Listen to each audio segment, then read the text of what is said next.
Audio Jungle।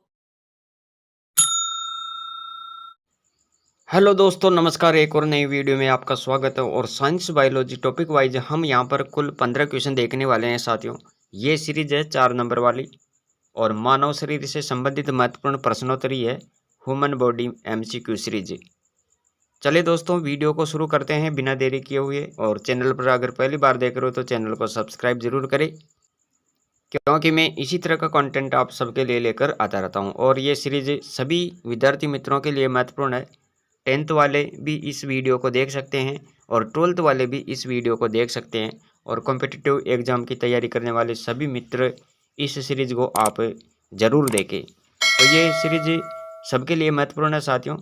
और human body से संबंधित महत्वपूर्ण क्वेश्चन हम यहाँ पर देखने वाले हैं।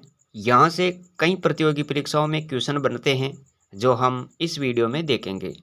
पहला क्वेश्चन देखो, यहाँ पर पहला क्वेश्चन है साथियों। और क्वेश्चन क्या है?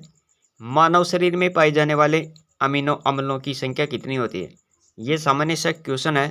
ये हमें पता होना चाहिए कि मानव शरीर में अमीनो अम्लों की संख्या कितनी होती है। 20, 10, 30, 40।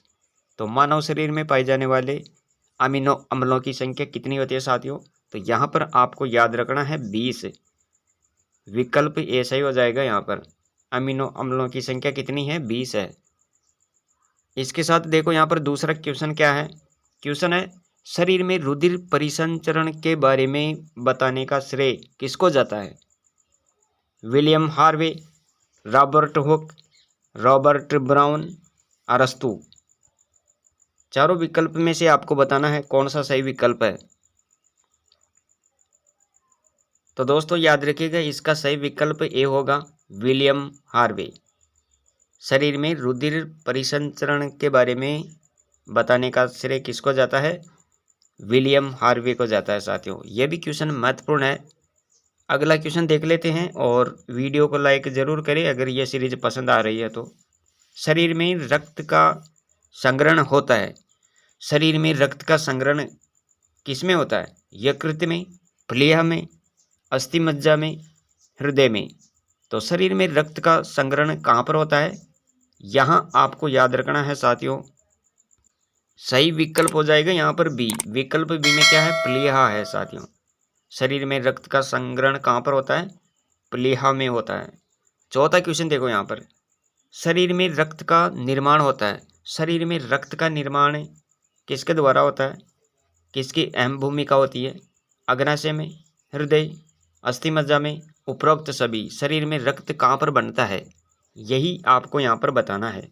देखो इसका सही विकल्प होगा साथियों विकल्प सी, अस्थिमज्जा। अस्थिमज्जा आपको याद रखना है और यहीं पर शरीर में रक्त का निर्माण होता है। मैंने एक वीडियो बनाया था, वो सिर्फ रक्त के बारे में ही था।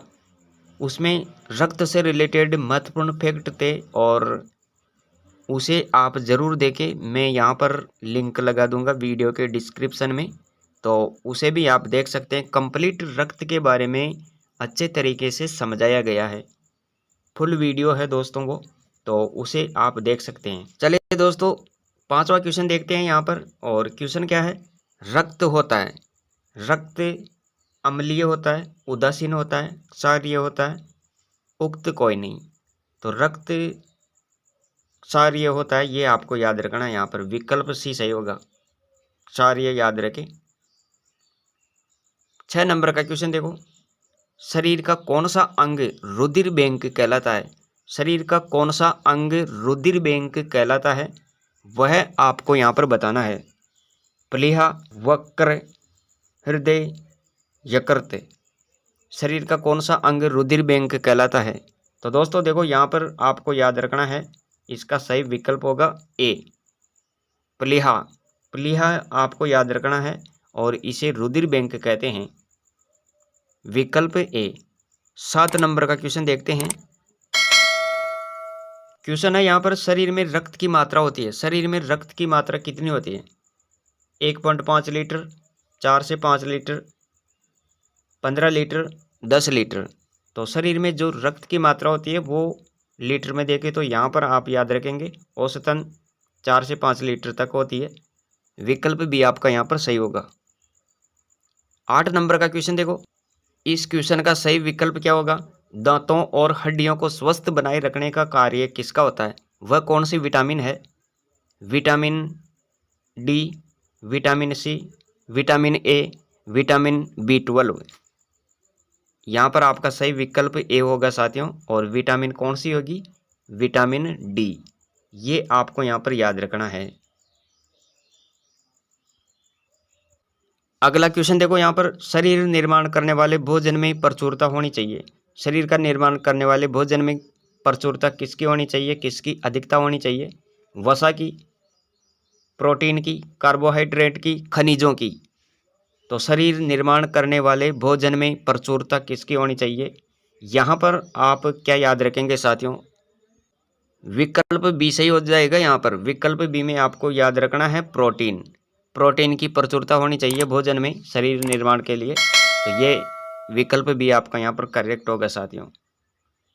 10 नंबर का क्वेश्चन देख लेते हैं। प्रोटीनों का पाचन होता है। प्रोटीनों का पाचन कहाँ पर होता है? आमाशय में, छोटी आंत में, आमाशय या छोटी आंत, यकृत में।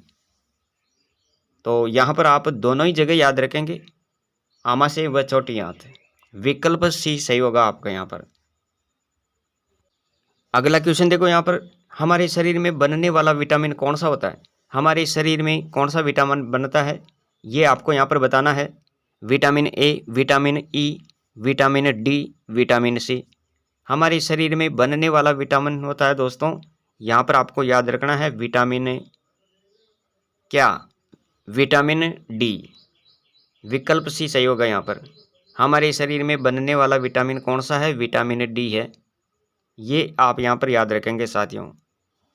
12 नंबर का क्वेश्चन है, शिशु के शरीर का कितने प्रतिशत भाग जल होता है? 70%, 75%, 80%, 85%। तो यहाँ पर इसका सही विकल्प हो जाएगा बी। विकल्प बी में है 75%।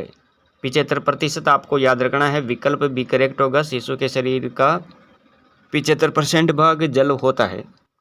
13 नंबर का क्वेश्चन देखो, अग्नाशय सही ढंग से कार्य नहीं करता है तो कौन सा रोग हो जाता है? अगर अग्नाशय सही तरीके से काम नहीं करेगा तो कौन सा रोग हो सकता है? टाइफाइड, गलगंड, मधुमेह, पीलिया। तो यहाँ पर आप याद रखेंगे साथियों विकल्प सी।